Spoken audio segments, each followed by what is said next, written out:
Okay, good morning everyone. Today let us study the basics of radiation. In the last class we studied the electromagnetic spectrum.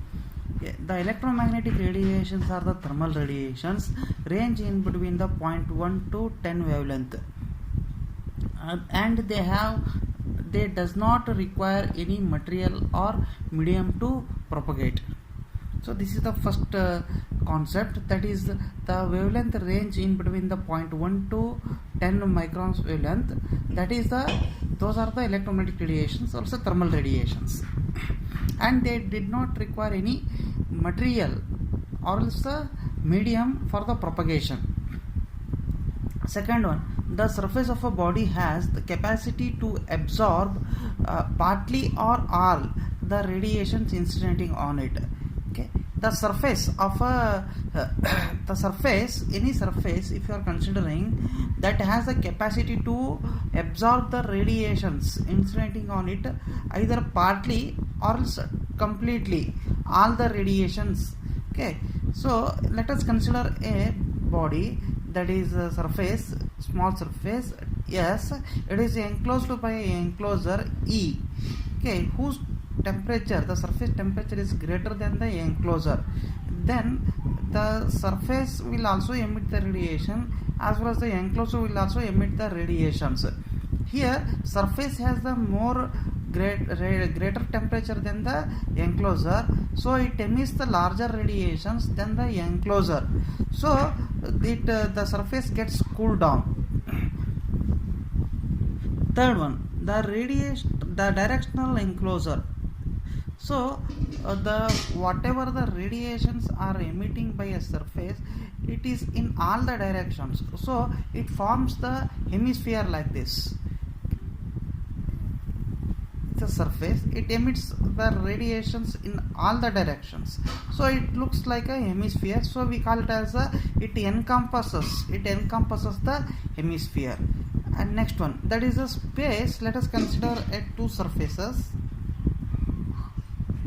The space, if this space is empty or else occupied by any gas, okay, they will not involve in transfer of radiations. Okay, the space between the two surfaces is a vacuum or gas occupied, which does not participate in a radiant energy heat exchange. This is the third basic.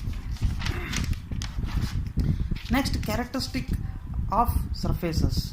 Okay, the first one we will consider the black body. Black body is an ideal surface which absorbs all the radiations falling on it, regardless of the wavelength and direction. And the second one, that is for a given temperature and wavelength, the black surface emits maximum energy or maximum amount of energy. Okay, the two cases for the black surface, the first is it is an ideal surface, it absorbs all the radiations. Okay, it is an ideal surface, basically it is an ideal, it is not a real surface. It absorbs all the radiations falling on it, regardless of its wavelength or its direction. Okay, whatever the radiations incidenting on it, it absorbs. And second one, and also it emits maximum energy. Okay, and also it emits the maximum energy, and it is a black surface, is the ideal surface. That is second one. The total hemispherical emissive power, E, it is denoted by E, either capital E or small e. Okay, it is defined as a radiant flux emitted from the surface. Okay, radiant flux emitted from the surface of a body. Let us consider a surface, it emits the radiations. Okay, the energy emitted by this surface per unit area, this is the area we are considering. Okay, per unit area, the energy emitted by this surface per unit area is the emissive power, also radiation flux, we call it as a radiant flux, so it is denoted by watt per meter square. Next is emissive power of a black body is denoted by EB, either capital EB or small eb. Okay, the emissive power of a black body is greater than any other surfaces, because we already concluded that this black body is a ideal surface and it emits maximum amount of energy, so that emissive power of a black body is greater than any other surfaces. So we can define the another important term, that is emissivity. We call it as a total emissivity. So it is denoted by epsilon. It is denoted by epsilon. Epsilon, it is defined as emissive power of any body to the emissive power of the black body. So emissivity, the total emissivity, it varies in between 0 to 1, because emissive power of a black body is greater than any other surface. Its value is 100% always. So emissivity is defined as emissive power of any body to the emissive power of a black body. It's a ratio.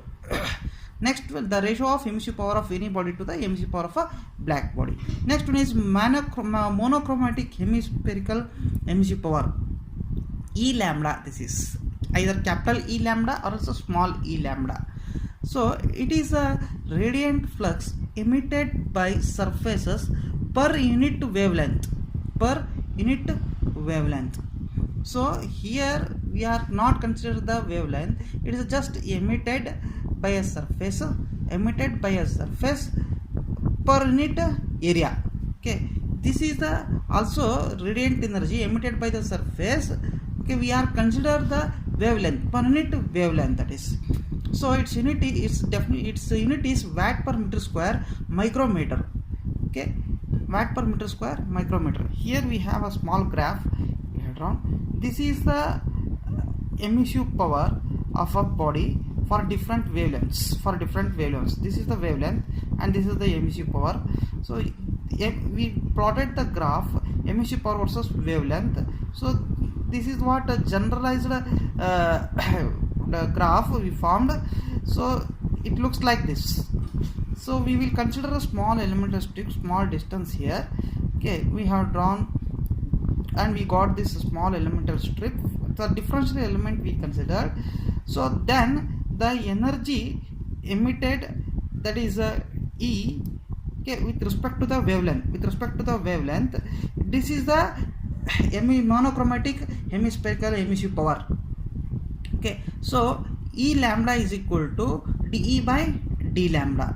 Okay, for short wavelength we have considered. And next is E lambda is the quantity which when integrated over the all wavelengths yields to E. If you are integrating from 0 to infinity, okay, total we are considering here. Initially we are defined this monochromatic hemispherical wave emissive power by differentiating, considering small elements, and next we are considered, in another words, we are integrated total overall wavelengths we are integrated, okay, over the surface. So 0 to infinity, okay, we just integrated, we will get the E emissive power. We are defined this monochromatic hemispherical emissive power in two ways. Okay.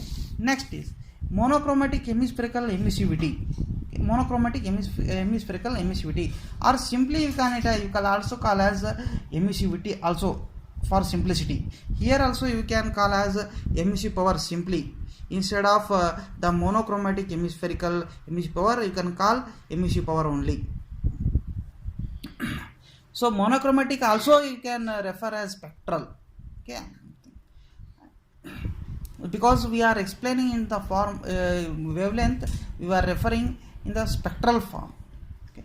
So emissivity, monochromatic emissivity, this is equal to, so monochromatic emissive power of a body to the monochromatic emissive power of a black body. So it is a monochromatic emissivity. Okay, it is a ratio of monochromatic emissive power of a body, any body, to the monochromatic emissive power of a black body. Okay, here we have plotted a graph with respect to emissive power with respect to the wavelength. So both emissive power of black body and emissive power of any body, it is there. So the below one is the emissive power of any body, and above one is, because it is the highest energy it is emitting, black body, so it has at the higher level. So this is one is a emissive power of a black body, sorry, emissive power of a black body. This is emissive power of any body. So for the same wavelength and for the same temperature, we have drawn a vertical line. We are considered the 2.3 points are there. Here A is at the same wavelength. Okay, A is point on the wavelength. B at the same wavelength point on the emissive power of any body, and C is the point on the graph on the line on emissive power of a black body. Now the A to B is the length of a emissive power of any body. So AB, we will divide it AB, and A to C is the emissive power of a black body. So emissive power of a any body to the emissive power of a black body gives the monochromatic emissivity. Okay. So next one is gray surface having the same value of